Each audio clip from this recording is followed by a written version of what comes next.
ജനങ്ങൾക്ക് വേണ്ടിയ ദൂത് കർത്താവിൽ നിന്ന് പ്രാപിപ്പാൻ ഞാൻ വളരെ ശ്രമിച്ചു. I put so much effort into to obtain the message from the Lord for this church. ദൈവത്തിന്റെ പരിശുദ്ധാത്മാവിന്റെ ഹൃദയത്തിൽ തന്ന ഒരു സന്ദേശം മാത്രം ദൈവസന്നിധിയിൽ വായിപ്പാൻ ആഗ്രഹിക്കുന്നു. I want to share a verse that the Holy Spirit inspired in me. ഉൽപ്പത്തി പുസ്തകം 19-ാം അധ്യായം 22-ാം വാക്യം. Genesis the 19th chapter and the 22nd verse. നീ അവിടെ എത്തുവോളം എനിക്കൊന്നും ചെയ്യുവാൻ കഴിയുകയില്ല എന്ന് പറഞ്ഞു. I cannot do anything until you arrive there. നീ അവിടെ എത്തുവോളം എനിക്കൊന്നും ചെയ്യുവാൻ കഴിയുകയില്ല എന്ന് പറഞ്ഞു. I am unable to do anything until you arrive there. അന്ന് കരങ്ങൾ ഉയർത്തി ദൈവത്തെ ഒന്ന് സ്തുതിക്കാമോ? Shall we lift our hands up and praise the Lord? ഞാനൊരു സഭാ ശുശ്രൂഷയിൽ കുമ്പനാട് സെൻട്രൽ 12 വർഷം ശുശ്രൂഷിച്ചതിന് ശേഷമാണ് ദൈവം എന്നെ നിർബന്ധമായിട്ട് ഈ ശുശ്രൂഷ ഏൽപ്പിച്ചത്. I was pastoring a church in Kumbanar for 12 years at that point in which God compelled me to take on this responsibility that I currently hold. കർത്താവിൽ നിന്ന് പ്രാപിച്ച് ജനങ്ങൾക്ക് കൊടുക്കുന്നത് പോലെ ഒരു ശുശ്രൂഷ, ഒരു സന്തോഷം ജീവിതത്തിൽ മറ്റൊന്നുമില്ല. And the joy that I experience now and over these years in this ministry is unlike any of the joy that I've experienced in my life. ഞാനും എൻ്റെ വൈഫും ഒറ്റയ്ക്ക് സമുദായ പശ്ചാത്തലത്തിൽ നിന്ന് വിശ്വാസത്തിൽ വന്നവരാണ്. From a nominal Christian background, my wife and I stepped out in faith. കർത്താവിനോട് പ്രാർത്ഥിച്ചു ഒരു ഇടയ ശുശ്രൂഷ തരണമേ എന്ന്. So I prayed, Lord, give me a ministry of shepherding. ആഗ്രഹിച്ചതുപോലെ തന്നെ കർത്താവ് അത് തന്നു. And just as I desired, the Lord blessed me with it. ഞാൻ മെഴിവേലി സഭയിൽ ശുശ്രൂഷിക്കുമ്പോഴാണ് ഈ ഇടയ ശുശ്രൂഷയ്ക്ക് അപ്പുറമായിട്ട് മറ്റൊരു ശുശ്രൂഷയെ കുറിച്ച് കർത്താവ് എനിക്ക് വെളിപ്പെടുത്തി തന്നത്. And during a time when I was pastoring at Everywhere Church is when the Lord told me that beyond this shepherd ministry there's something else greater that I have in store for you. അതാണ് വീടില്ലാത്ത, പോകാൻ ഒരിടമില്ലാത്ത, മുറിവേറ്റ, അനാഥത്വം അനുഭവിക്കുന്നവരെ ചേർത്ത് പിടിച്ച് അവരുടെ ഒരു ഇടയനാകാനുള്ള ഒരു നിയോഗം. And that's the appointment that I received, to embrace those who are orphans, abandoned, those without a homes, and bring them close together. നമ്മളൊക്കെ ഈ ആരാധന കഴിയുമ്പോൾ വീടുകളിൽ പോകും. Well, after this service is done, we all go back to our homes. ഇവർ വീടുകളിൽ പോയില്ലെങ്കിൽ Jacob Mathew pastor എന്ത് ചെയ്യും? If we don't go home, what will our pastor do? Praise the Lord. Amen. Hallelujah. ഗിൽഗാലിലെ സഭായോഗം നിങ്ങൾ കണ്ടല്ലോ. You saw the Sunday service taking place in the video. അവരെല്ലാവരും അവിടെ ഉള്ളവർ മാത്രമാണ്. It's all people that live there. അവർക്ക് വേണ്ടിയുള്ള ഒരു ആരാധനയും അവിടെയുണ്ട്. That's the service for the people that reside there. Praise the Lord. ഞാൻ ഈ ആത്മഭാരം എനിക്ക് ദൈവം തന്നപ്പോൾ ഞാൻ ശുശ്രൂഷിച്ച സഭയിൽ ഞാനൊന്ന് പങ്കിട്ടു ആത്മഭാരം. When this burden was placed in my heart, I shared this burden with the church that I was currently pastoring. ഞാൻ പ്രസംഗിച്ചിരുന്നപ്പോൾ സഭയിലെ ഒരു പ്രധാനപ്പെട്ട സഹോദരൻ എഴുന്നേറ്റ് നിന്ന് സാക്ഷ്യത്തിൽ കൂടി എനിക്കൊരു ഉത്തരം തന്നു. And as I was preaching, a person stood up in the midst of the church and as a testimony gave me a response. മാനത്തോടിരിക്കുന്ന മനുഷ്യൻ വിവേകഹീനനായാൽ നശിച്ചു പോകുന്ന മൃഗങ്ങൾക്ക് തുല്യനെന്ന്. When someone is as wisdom or without the faults or the blemish, then I missed that verse. Psalms. മാനത്തോടിരിക്കുന്ന മനുഷ്യൻ വിവേകഹീനൻ നശിച്ചു പോകുന്ന മനുഷ്യന് തുല്യൻ. Yeah, he'll be like the man who is destroyed. നമുക്കറിയാം വാക്യങ്ങളൊക്കെ എപ്പോഴും നമുക്ക് വേണ്ടി ഉള്ളതാണ്. We know the verses are for us. പക്ഷെ ഇൻഡയറക്റ്റ് ആയിട്ട് മറുപടികൾ കൊടുക്കാനുള്ളതും ഉപയോഗിക്കുന്നുണ്ട്. എന്ത് ചെയ്യാനൊക്കെ. Some people use it wrongly and they use it indirectly to attack you. പക്ഷെങ്കിൽ എൻ്റെ മനസ്സ് ക്ഷീണിച്ചില്ല. But my mind was not tired. ആ ആത്മഭാരത്തിൽ തന്നെ ഞാൻ ഉറച്ചു നിന്നു. I was strong in that burden.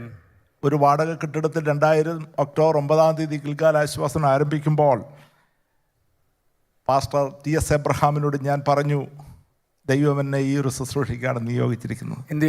In the year 2009 when we rented a facility and started this ministry, I told Pastor TS Abraham, this is what the Lord has appointed me to do. സ്നേഹത്തോടെ അച്ഛൻ എന്നോട് പറഞ്ഞു, Prince ഒരു കാര്യം ചെയ്യണം, അത് ചെയ്തോ, പക്ഷെങ്കിൽ സഭയുടെ ചാർജ് വിടരുതെന്ന് പറഞ്ഞു. And the pastor told me, yes, you can carry on with that ministry, but don't let go of a church pastorship. ഞാൻ ഉടനെ മറുപടി പറഞ്ഞു, സഭയും ശരിയാകത്തില്ല, ഗിൽഗാലും ശരിയാകത്തില്ല. Then I told him, if that happened, the church will not go well, Gilgal will not go well. അങ്ങനെ പൂർണ്ണ സമയം ആ ശുശ്രൂഷ ചെയ്യുവാനിടയായി. So as a full-time minister shepherding in this capacity is what I've been doing.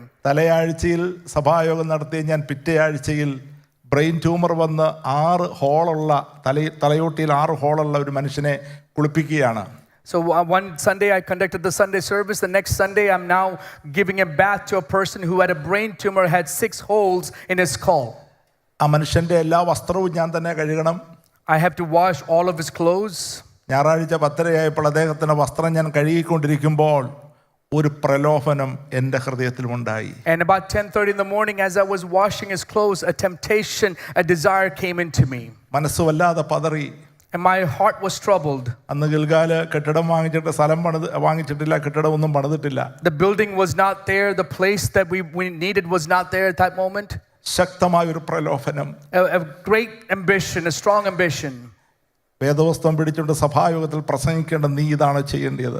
And the temptation was the one who was supposed to hold the Bible and preach in the midst of a service. Is this what you're supposed to do? ഞാൻ കർത്താവിനോട് കരഞ്ഞു.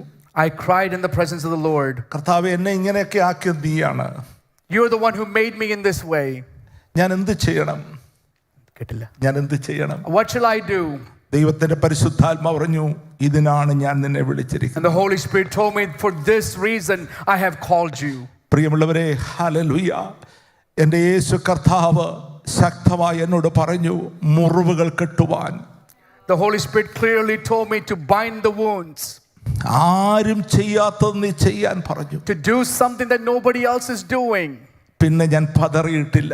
And since then I have not been perplexed. ഇന്ന് എനിക്കത് ചെയ്യേണ്ടതായിട്ട് വന്നിട്ടില്ല. Nothing else has discouraged me since. ഇന്ന് 400-ലധികം പ്രിയപ്പെട്ടവരുടെ ശുശ്രൂഷകൾ ചെയ്യുവാൻ ദൈവം ഓരോരുത്തരെയും ഒരുക്കി തന്നു. And God has prepared many people to walk alongside of us to minister to 400 plus people. എന്നും അത് ചെയ്യുവാൻ ഞാൻ തയ്യാറാണ്. I am ready to do more even today. വിശക്കുന്ന ഒട്ടിയ വയറുമായിട്ട് വന്ന ഒരു അമ്മച്ചിയെ ഞങ്ങളുടെ കൈകളിൽ ലഭിച്ചു. We received a grandmother who came with such starvation that her stomach had constrained. ആ ഒട്ടിയ വയറുമായിട്ട് മരണത്തോട് മല്ലടിക്കുന്ന ആ മാതാവിനെ എൻ്റെ ഭാര്യ സാലി മടിയിൽ കിടത്തി അവർക്ക് പാലും വെള്ളം കുടിക്കാൻ കൊടുത്തു. And my wife took this grandmother into her lap and started giving her some liquids. അത് കുടിച്ചു കഴിഞ്ഞപ്പോൾ ആ അമ്മയുടെ കണ്ണുകൾ നിറഞ്ഞു, കണ്ണുനീര് വന്നു. And as she drank that grandmother started to tear up. ആ മടിയിൽ കിടന്നുകൊണ്ട് സാലിയുടെ മുഖത്തേക്ക് നോക്കി. And it's laying in the lap, she looked into the eyes of my wife. ആ നിമിഷം തന്നെ കർത്താവിന്റെ അടുക്കിലേക്ക് ആ മഹാതാവ് കടന്നു പോകുന്നു. And that moment itself, she was taken up into the presence of the Lord. ഞങ്ങൾക്ക് ഒരു കാര്യം തിരിച്ചറിഞ്ഞു, ജനിക്കുമ്പോൾ നമുക്ക് പലരുമുണ്ട്, മരിക്കുമ്പോൾ ആരുമില്ലാത്ത അവസ്ഥ. And when we realize something, at the time of our birth we have many people around us. At the time of our death often we are alone. ഒട്ടിയ വയറുമായിട്ട് അവസാനം ഒരിറ്റു വെള്ളം കിട്ടിയപ്പോൾ തൃപ്തിയോടെ ആ സ്നേഹത്തിന്റെ മുഖത്തേക്ക് നോക്കിയിട്ട് ഈ ലോകത്തോട് വിട പറഞ്ഞപ്പോൾ എനിക്കൊരു കാര്യം തിരിച്ചറിയുവാൻ കഴിഞ്ഞു, ഇതാണ് ശുശ്രൂഷ. I realized what ministry is when someone came with an empty stomach, having suffered starvation for many years, received a few drops of liquid or water. That satisfaction going into the presence of God is ministry. ദൈവം നമുക്ക് തന്നിരിക്കുന്ന നന്മകൾക്കായും ആരോഗ്യത്തിനുമായി നന്ദിയോടെ കർത്താവിനെ സ്തുതിക്കാം. Shall we praise the Lord with a heart full of gratitude for the health and the strength that the Lord has blessed us with? Hallelujah. ഒരു നിമിഷം മതി നമ്മുടെ ശരീരം തളർന്നു പോകുവാൻ. It only takes 1 second for us to experience something challenging in our life. ആരോഗ്യത്തോടെ ഒരു ദിവസമെങ്കിലും ജീവിക്കാൻ കഴിയുന്നെങ്കിൽ നാം നന്ദിയുള്ളവരായി കർത്താവിനെ ആരാധിക്കണം. If we have the opportunity to serve, have to live out a healthy life, then every moment we should take the opportunity to thank the Lord for that. ജട പിടിച്ച ഒരു സ്ത്രീയെ നിങ്ങൾ കണ്ടല്ലോ. ജട പിടിച്ച മുടി ഇങ്ങനെ വളർന്നു. You saw the women with the long hair. Hallelujah. ആ സ്ത്രീയെ കുറിച്ച് പോലീസും പഞ്ചായത്തുകാരും ഞങ്ങളോട് പറഞ്ഞപ്പോൾ ഞങ്ങൾ ഓർത്തൊരു ഹിന്ദു സ്ത്രീ ആയിരിക്കുമെന്ന്. When the police officer and the politicians told us about her, we thought she was of Hindu background. BA വരെ പഠിച്ച ഒരു സഹോദരിയാണ്. She has an undergraduate degree. ഡൽഹിയിൽ ജോലിയായിരുന്നു. She was working in Delhi. തിരുവല്ലയിൽ ഒരു പ്രമുഖ കുടുംബത്തിൽപ്പെട്ടതാണ്. She belongs to a family in Tiruvalla. ആ ഭവനത്തിൽ വന്ന് മുറിക്കകത്ത് കയറിയിരുന്നതാണ്. She came to this house and sat in a room. ഇട്ട ചുരിദാർ ഇട്ട നൈറ്റി ദ്രവിച്ച ശരീരം മുഴുവൻ അതേ വ്രണമായി ഒരു ഇരുട്ടുമുറിയിൽ 15 വർഷമായിട്ട് കിടക്കുന്ന ഒരു സ്ത്രീയായിരുന്നത്. This woman was all alone, abandoned in a room, stood there by herself for 15 years. She wore the same clothes and lived in that room. ആ സഹോദരി ഒരു പെന്തക്കോസുകാരിയായിരുന്നു. She was of Pentecostal faith. ചങ്ക് തകർന്നു പോയി പ്രിയമുള്ളവരെ. My heart was broken. Praise the Lord. എന്ത് സംഭവിച്ചു നമുക്ക്? What happened to us? Hallelujah. Hallelujah. Amen. നിന്റെ സഹോദരൻ എവിടെ എന്നൊരു ചോദ്യത്തിന് മുൻപിൽ മറുപടി പറയേണ്ടവരാണ് ഞാനും നിങ്ങളും. We are the ones who are to give a response to the question, where is your brother? മനസ്സിന്റെ താളം തെറ്റിപ്പോകാതെ, ശരീരം തളർന്നു പോകാതെ, ബലത്തോടെ കൃപയോടെ നമ്മെ ഓരോ ദിവസവും നടത്തുന്ന കർത്താവിന് ഒരിക്കൽ കൂടി നന്ദിയോടെ കർത്താവിനെ സ്തുതി കരേറ്റാം. We can once again praise the Lord that we are able to live our life with strength, without missing a heartbeat, without having any sort of perplexing situations in our life. ഈ വചനം ദൈവത്തിന്റെ ആത്മാവ് എന്റെ ഹൃദയത്തിൽ തന്നപ്പോൾ കർത്താവ് ഞാൻ ഇത് എങ്ങനെ പറയുമെന്ന് വിചാരിച്ചു. When this verse was given to me by the Holy Spirit, I asked the Lord, what am I going to say? How am I delivering this? കാരണം അത്ര സന്തോഷം ലഭിക്കുന്ന ഒരു വചനമല്ലിത്. Because it's not a verse that gives you such great joy. എന്നാൽ ഇത് പറയണമെന്ന് ദൈവത്തിന്റെ ആത്മാവ് പറഞ്ഞു. And then the Holy Spirit said, this is what you should speak.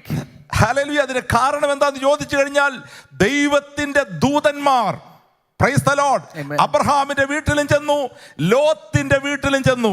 The reason being, the angels of the Lord came to Abraham's house at the same time Lot's house. Hallelujah. നമ്മുടെ വീടുകളിൽ ദൈവം തന്റെ ദൂതന്മാരെ അയക്കും. വിശ്വസിക്കുന്ന ദൈവമക്കൾ നന്ദിയോടെ കർത്താവിനെ സ്തുതിക്കാം. Our Lord is the one who sends angels to a house, and if we believe that, we can praise our God. അബ്രഹാമിന്റെ വീട്ടിൽ ചെല്ലുമ്പോൾ അബ്രഹാം കൂടാരത്തിൽ അതേ കുനിഞ്ഞിരിക്കുകയായിരുന്നു. When the angels of the Lord came to the house of Abraham, Abraham was sitting down prostrating. അവൻ തല നിവർത്തി നോക്കിയപ്പോൾ 3 ദൂതന്മാരെ കണ്ടു. When he lifted his head up, he saw 3 angels. അവരുടെ മുൻപിൽ സാഷ്ടാംഗം വീണു. He fell down before them. അവരെ വീട്ടിൽ കൈക്കൊണ്ടു.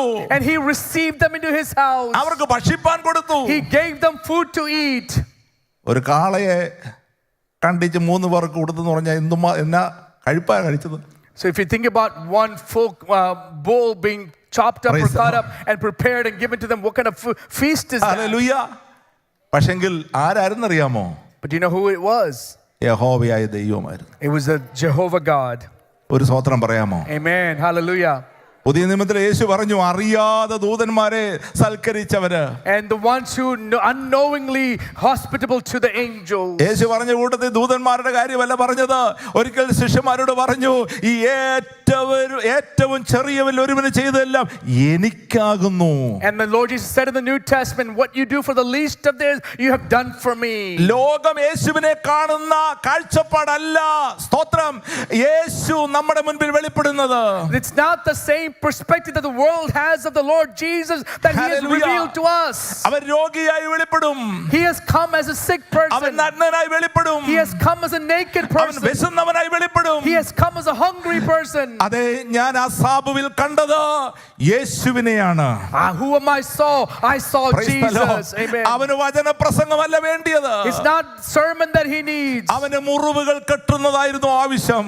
The need was for his wounds to be bound. അവന്റെ വസ്ത്രം കഴുകി കൊടുക്കുന്നതായിരുന്നു ആവശ്യം. The need was for his clothes to be laundered. യേശുവിന്റെ പാദത്തിൽ പരിമള തൈലം കൊണ്ട് അവൾ അതേ സ്തോത്രം അതേ കഴുകി അതേ അത് മുത്തിയെങ്കിൽ, ഇന്ന് പകൽക്കാലം എന്നെ കേൾക്കുന്ന പ്രിയമുള്ളവരെ, ചില ശുശ്രൂഷകൾ വ്യത്യസ്തമായി നാം ചെയ്യുമ്പോൾ അതിൽ ദൈവം പ്രസാദിക്കും. Amen. If the women came with an alabaster oil and poured that on the flask on the Lord's feet, we must see ministry in a very different perspective in diverse ministries. എന്നാൽ അബ്രഹാമിന്റെ വീട്ടിൽ വന്ന ദൈവത്തിന്റെ ദൂതനെ Abraham ഏത് രീതിയിലാണ് കരുതി എന്നുള്ളത് ഞാൻ വിശദീകരിക്കുന്നില്ല. I'm not going into the details of how Abraham took care of the angels and that he received into his house. എന്നാൽ ആ ഭവനത്തിൽ ഒരു ശൂന്യത ഉണ്ടായിരുന്നു. But in that house there was a lack. ഒരു സങ്കടം ഉണ്ടായിരുന്നു.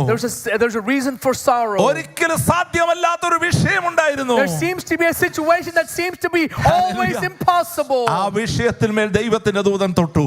And in that moment, in that circumstance, the angel of the Lord touched. പ്രിയമുള്ളവരെ, ഈ ജീവിതത്തിൽ ദൈവം തരുന്നത് നന്മകളും അനുഗ്രഹങ്ങളുടെ പിന്നിൽ ഞാനും നിങ്ങൾ ഒരു പാത്രം വെള്ളം കൊടുത്താൽ അത് നീതിയായി കണക്കിടുന്ന ഒരു ദൈവമുണ്ട്. വിശ്വസിക്കുന്ന ദൈവമക്കൾ നന്ദിയോടെ കർത്താവിനെ സ്തുതിക്കാം. If we offer up unto someone in the name of the Lord Jesus a cup of water, our God is righteous enough for us to be rewarded for what we offer in the name of the Lord. പറഞ്ഞ അടുത്ത വർഷം ഈ സമയത്ത് നീ ഒരു മകനെ കൈക്കൊള്ളൂ. Next year at this time the Lord said you will receive a son.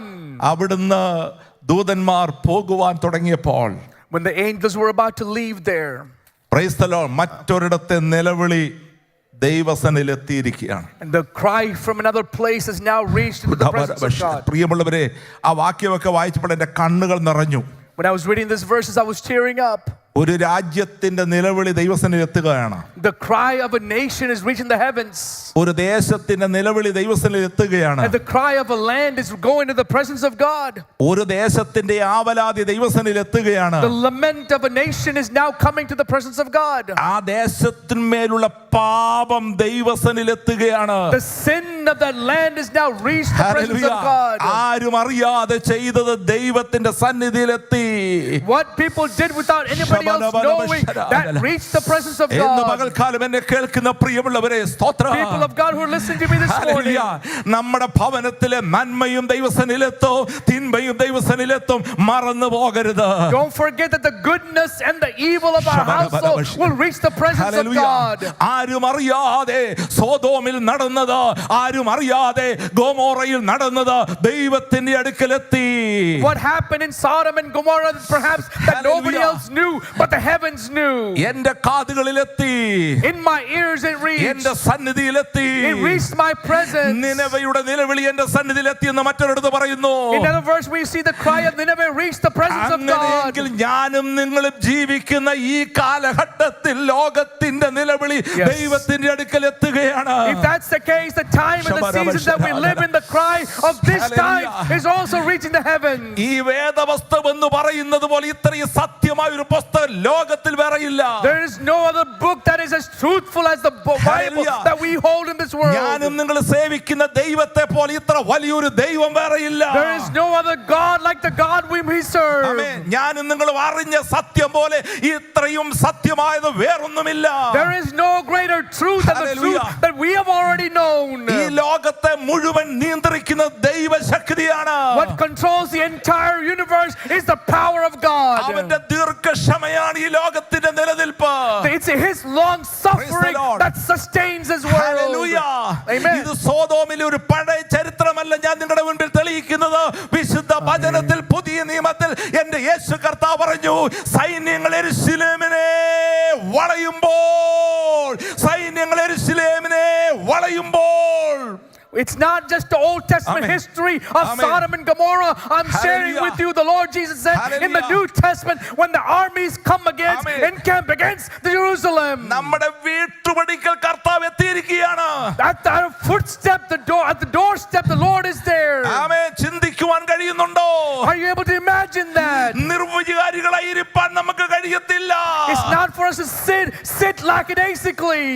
ലോക ചരിത്രം നോക്കി ഉൽപ്പത്തി മുതൽ വെളിപ്പാട് വരെ ലോകം ഉണ്ടായതുപോലെ ഇതുവരെയുള്ള ചരിത്രം എടുത്തു നോക്കിയേ, ജനവുമായിട്ട് ബന്ധപ്പെട്ട് മാത്രമാണ് ലോക സംഭവങ്ങൾ നടക്കുന്നത്. Everything that happens in the world, if we take from the beginning of time until now, everything happens in correlation with what happens to the people of God. എന്റെ യേശു പറഞ്ഞു, നോഹയുടെ കാലത്ത് സംഭവിച്ചതുപോലെ തന്നെ. And Jesus said, as it took place in the times of Noah, ലോത്തിന്റെ കാലത്ത് സംഭവിച്ചതുപോലെ, as it took place in the times of Lot. ഇനി ഒരു ജലപ്രളയമല്ല ഈ ലോകത്തിന്മേൽ വരാൻ പോകുന്നത്. It's not another flood that comes upon this land. തീക്കായി സൂക്ഷിച്ചിരിക്കുന്ന ഒരു ലോകത്തിലാണ് ഞാൻ നിങ്ങൾ ജീവിക്കുന്നത്. We're living in a world that is now preserved for hell and fire. ഒരു ദുർബല നിമിഷത്തിൽ ഒരു ബട്ടൺസ് ഓൺ ആക്കിയാൽ 50,000 പ്രാവശ്യം കത്തിച്ചാമ്പലാക്കാൻ കഴിയുന്ന ഒരു ഭൂമിയിലാണ് ഞാൻ നിങ്ങൾ യാത്ര ചെയ്യുന്നത്. We are traveling through an earth in which can be burned up 50 times at the press of a button. അതിന്റെ അവസാന നിമിഷങ്ങളിലാണ് ഞാൻ നിങ്ങൾ എത്തിയിരിക്കുന്നത്. We're at the end of the end times. ഇത് പേടിപ്പിക്കാൻ പറയുന്നതല്ല. I'm not trying to scare you. എന്നാൽ ദൈവത്തിന് തന്റെ ജനത്തോടൊരു കരുണയുണ്ട്. But God has grace towards his people. അധർമ്മത്തിന്റെ മർമ്മം ഇപ്പോഴേ വ്യാപരിച്ചുകൊണ്ടിരിക്കുന്നു. തടുക്കുന്നവൻ മാറിപ്പോയാൽ മാത്രം മതി എന്നൊരു വാക്യമുണ്ട്. There's a verse that says immorality has corrupted the entire world. Those who resist will move on. വരാൻ പോകുന്ന സംഭവങ്ങളെ തടുക്കുന്നത് ദൈവസഭയാണ്. It's the church of God that will prevent things that are about to take place, which is evil. ഈ ദേശത്തെ ദൈവത്തിന്റെ പ്രതിനിധികളാക്കി ആയി നിൽക്കുന്നത് ഈ സഭയാണ്. This church is set up as a representative of the heavens. അത് ഈ കെട്ടിടമല്ല. It's not this building. നാം ഓരോരുത്തരുമാണ്. It's each and every one of us. നമ്മുടെ ഉത്തരവാദിത്തങ്ങൾ നിറവേറ്റുക. Let's fulfill fulfill our responsibilities. ദൈവത്തിന്റെ ആത്മാവിന്റെ മനസ്സിൽ കൊണ്ടുവന്നൊരു വാക്യം ഞാൻ ജോർജ് തോമസ് പാസ്റ്ററോട് പറഞ്ഞു, ഇടിവിൽ നിൽക്കുവാൻ ആരെങ്കിലും ഉണ്ടോ? ദൈവാത്മാവനോട് പറയുന്നു. And I shared with Pastor George Thomas the verse that came to my mind a few days ago was, is there someone ready to stand in the gap? യെഹെസ്കേൽ പ്രവചനം 22-ാം അധ്യായം 30-ാം വാക്യം ഒന്ന് വായിക്കാമോ? Ezekiel chapter 22 and verse 30. Praise. Hallelujah. ഒന്നുകൂടെ വായിക്കാം. And I sought for a man among them who should build up the wall and stand in the breach before me for the land, that I should not destroy it, but I found none. സ്തോത്രം. Hallelujah. ഇടിവിൽ നിൽക്കുവാൻ, someone to stand in the gap. ഈ പ്രാർത്ഥനയുടെ ഒക്കെ അപ്പുറമായ ഒരു കാര്യമാണത്. പ്രാർത്ഥനയ്ക്ക് അപ്പുറമായ ഒരു കാര്യമാണ്. This is something that goes beyond prayer. ഇടിവിൽ നിൽക്കുക എന്ന് പറയുന്നത്. To stand in the gap. ഒന്ന് പറയാമോ പ്രിയമുള്ളവരെ? Can you say it? ഇടിവിൽ നിൽക്കുക. ഇന്ന് പോലും നമുക്ക് പറയാം, ഞാൻ ഇടിവിൽ നിൽക്കാൻ പോകുകയാണ്. This morning can we confidently say, I will stand in the gap, I will stand in the breach. ഈ ലോകത്തിന് വേണ്ടി ഇടിവിൽ നിൽക്കുവാൻ ആരെങ്കിലും ഉണ്ടോ? Is there someone here to stand in the gap for the world? ഈ രാജ്യത്തിന് വേണ്ടി ഇടിവിൽ നിൽക്കുവാൻ ആരെങ്കിലും ഉണ്ടോ? Is there someone here who will stand in the gap for this nation? അവൻ കരുണയുള്ള ദൈവമാണ്. He is a merciful God. ഇവിടെ എഴുതിയിരിക്കുന്നത് ഇങ്ങനെയാണ്. This is how it's written. അതിന്റെ 18-ാം അധ്യായം, ഉൽപ്പത്തി പുസ്തകം 18-ാം അധ്യായം അതിന്റെ 22-ാം വാക്യം. Genesis 18 and 22, it says, so the men turned from there and went towards Sodom, but Abraham still stood before the Lord. ഉൽപ്പത്തി പുസ്തകം 18-ാം അധ്യായം 22-ാം വാക്യം. അങ്ങനെ ആ പുരുഷന്മാർ അവിടെ നിന്ന് തിരിഞ്ഞു സോദോമിലേക്ക് പോയി. അബ്രഹാമോ യഹോവയുടെ സന്നിധിയിൽ നിന്നു. But Abraham stood in the presence of God. Praise God. Abraham യഹോവയുടെ സന്നിധിയിൽ നിന്നു. Abraham stood in the presence of God. Praise God. Amen. Hallelujah. മനസ്സിലായോ പ്രിയമുള്ളവരെ? Do you understand? ഇടിവിൽ നിന്നു. He stood in the gap. സോദോമിനെ ഗൊമോറയെ ക്ഷമിക്കണേ കർത്താവ്, ഞാൻ ഒന്ന് റിക്വസ്റ്റ് ചെയ്തോട്ടെ, അതിന് ഞാൻ യോഗ്യനല്ല, ഞാൻ പൊടിയാണെന്ന് പറഞ്ഞുകൊണ്ട് പറയുകയാണ്, 50 പേരുണ്ടെങ്കിൽ നശിപ്പിക്കുമോ? Standing in the gap for Sodom and Gomorrah, Abraham is saying, Lord, I'm nothing, I'm merely dust, but I'm asking you if there are 50 righteous people there. ദൈവം പറഞ്ഞില്ല, നശിപ്പിക്കത്തില്ല. The Lord said, I will not destroy it. 45 പേരുണ്ടെങ്കിലോ? How about 45 people, Lord? 5 പ്രാവശ്യം ചോദിച്ചു, ഒടുവിൽ 10 പേരുണ്ടെങ്കിലോ? He asked 5 times. At the end, he said about 10 people. 10 പേരുണ്ടെങ്കിൽ അതിനെ നശിപ്പിക്കത്തില്ല. If there were 10 people, the Lord said, I will not destroy it. 10 പോലും ഇല്ലാത്ത ഒരു സ്ഥലം. It's a place with not even 10 people that believed in ആ God. സ്ഥലത്തെ കുറിച്ച് പറയുന്നത് എങ്ങനെയാണെന്ന് അറിയാമോ? ഏദൻ തോട്ടം പോലെയായിരുന്നു. You know what it said about that place? That it was like the Garden of Eden. Lot അത് തെരഞ്ഞെടുത്തപ്പം പുള്ളി കൃഷിക്കാരനാണ്, ഞാനും കൃഷിക്കാരനാണ്. Lot, when he chose that place, he was a farmer just like I am. നീരോട്ടമുള്ള സ്ഥലം എന്നാണ്. There's streams there. എനിക്ക് ഇവിടെ വന്നപ്പോൾ ഒത്തിരി സന്തോഷം തോന്നി. I was joyful when I came here. നീരോട്ടമുള്ള ഒരു സ്ഥലമാണ് ഇവിടം. It's a place full of streams. Praise the Lord. Hallelujah. Abraham പറഞ്ഞു, ക്ഷമിക്കണേ, 10 പേരുണ്ടെങ്കിൽ നശിപ്പിക്കും. Lord, Abraham said, if there are 10 people, would you not destroy it? ഇല്ല. I will not destroy it. ദൈവദൂതന്മാര് അവിടെ ചെന്നു. And the angels of the Lord came there. സോദോമിൽ ചെന്നപ്പോഴത്തേന് നമ്മുടെ ലോത്തിനെ കുറിച്ച് എല്ലാവരും മോശമായിട്ടാണ് പറയുന്നത്. ലോത്തിന് ഒത്തിരി കുറവുകളൊക്കെ ഉണ്ടായിരുന്നിരിക്കാം, പക്ഷെ ദൈവത്തിന്റെ ലോത്തിനോടൊരു കരുണയുണ്ടായിരുന്നു. Every time people speak about Lot, oftentimes it's often said in a very negative tone, and maybe he's had many weaknesses, but the Lord had some compassion on him. അബ്രഹാമിന്റെ വീട്ടിൽ ദൈവദൂതന്മാർ ചെന്നപ്പോൾ Abraham കൂടാരത്തിലുണ്ടായിരുന്നു. When the angels of the Lord came to Abraham, Abraham was in his own house. ലോത്തിന്റെ വീട്ടിൽ ചെന്നപ്പോൾ പട്ടണവാതിൽക്കലിരിക്കുക. But when they went to Lot's house, Lot was in the city gate. ഇവിടെ പിന്നെ കവലയൊന്നും ഇല്ലാത്തതുകൊണ്ട് അങ്ങനൊന്നും ആരും ഇരിക്കത്തില്ല. But there's no junctions there for people to sit like we're used to. ഞാൻ ഒരു കാര്യം പറയാം, വേണ്ടാത്തടത്ത് ദൈവമക്കൾ ഇരിക്കരുത്. One thing I will tell you, don't go and sit in places you're not supposed to. വേണ്ടാത്തടത്ത് ഇരുന്നതിന്റെ ഫലമായിട്ട് ലോത്തിന് എന്ത് സംഭവിച്ചെന്നറിയാമോ? You know what happened to Lot because he was in a place that he was not supposed to? പത്രോസ് അപ്പോസ്തലൻ പറഞ്ഞു, ദിനംതോറും രാവിലെ പത്രം വായിക്കും, വൈകിട്ട് നോക്കും. ഇപ്പം പത്രമല്ല, ഇപ്പം ദിനംതോറും അല്ല, നിമിഷം തോറും WhatsApp. Praise the Lord. എന്താ കണ്ടത്? അധർമ്മികളുടെ ഇടയിൽ വസിച്ച് നാൾ തോറും അധർമ്മ പ്രവർത്തികൾ കണ്ടു കേട്ടു. നീതിയുള്ള മനസ്സ് വലഞ്ഞുപോയി. He lived among the immoral day and night. He observed that. He listened to that. As a result, that righteous heart was divided. സമയപരിമിതി ഉള്ളതുകൊണ്ട് ഞാൻ വിശദീകരിക്കേണ്ട ഒരു വിഷയമാണ്. It's supposed to be described or explained, but I don't have the time to do so. ഈ നീതി എന്ന് പറയുന്നത് ഈ പരമാർത്ഥ ഹൃദയത്തെ ഉണർത്തണമെന്നൊക്കെ പറഞ്ഞാൽ നമ്മൾ ഇതിനെ മണ്ടേ പലതും വന്ന് വീണ് കിടക്കുക. ഈ പരമാർത്ഥ മനസ്സ് എല്ലാവർക്കും ഉണ്ട്. ആർക്കാ കുഴപ്പം? ഒരുത്തനും ഒരു കുഴപ്പവും ഇല്ല. പക്ഷെങ്കിൽ പരമാർത്ഥ മനസ്സിൻ്റെ മണ്ടയിൽ ഒരുപാട് സാധനങ്ങൾ കൊണ്ടിട്ടിരിക്കുകയാണ്. When we say heart of integrity, we often think, well, most people have the heart of integrity. What's happened is many people have come, or many things and events have come and surrounded the heart of integrity, where this has become sort of cold. ഈ കാണുന്നതും കേൾക്കുന്നതും ഒരു negative എനർജിയാണ് നമ്മളിലേക്ക് പകരപ്പെടുന്നത്. And these things that we are watching and seeing and listening to are things of negative influences in our heart.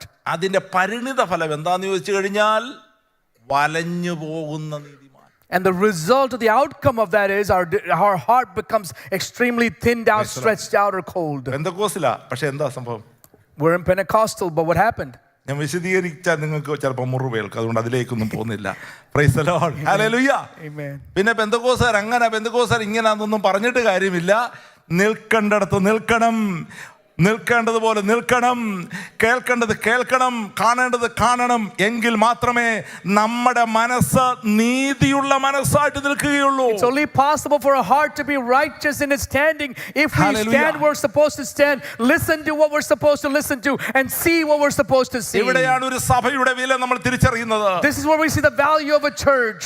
സഭ എന്ന് പറഞ്ഞ് ഞാൻ ഒത്തിരി ആഴമായിട്ട് മനസ്സിലാക്കുന്ന ഒരു വ്യക്തി സമുദായത്തിൽ വന്നുകൊണ്ട് ഞാൻ പറയുകയാണ്, എൻ്റെ പാസ്റ്റർ സത്യം പറയുകയാണ്, ഒരു അനുഗ്രഹിക്കപ്പെട്ട ഒരു ഇടയൻ ഒരു സഭയ്ക്ക് ലഭിക്കുന്നത് കുടുംബങ്ങളുടെ വ്യക്തികളുടെ ഒരു വലിയ അനുഗ്രഹം തന്നെയാണ്. Someone who has observed and studied the church deeply in my life, I can tell you, for a church to receive a shepherd that is a true shepherd is indeed a great blessing for families and individuals. ആത്മാവിൽ ആരാധിക്കുന്ന ഒരു സഭ ദേശത്തുണ്ടെങ്കിൽ അതിന്റെ വില നമ്മൾ തിരിച്ചറിയണം. അത് നമ്മുടെ ആത്മീയ ജീവിതത്തിന്റെ ഒരു വലിയ അനുഗ്രഹം തന്നെയാണ്. If a church in a community is worshiping the Lord in spirit and in truth, there's value in that, and there is precious aspect to it that we must realize. എങ്കിലും ദൈവം തന്റെ ദാസനോട് കരുണ കാണിച്ചെന്നാണ് എഴുതിയിരിക്കുന്നത്.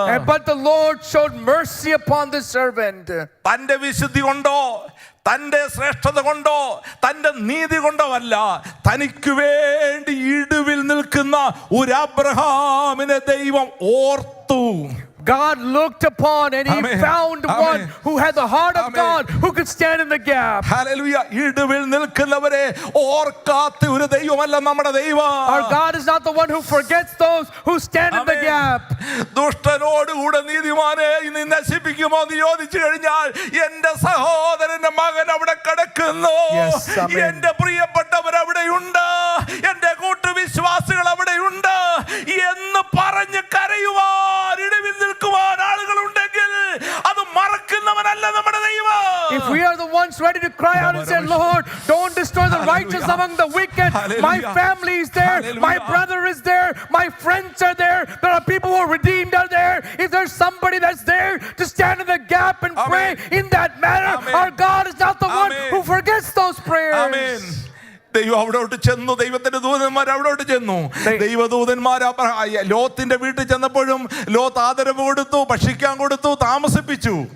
When the angels of the Lord came, the Lord received them. He invited them into the house. He fed them. He welcomed them in. പ്രിയമുള്ളവരെ, ആ ദേശം മുഴുവൻ ഇളകി.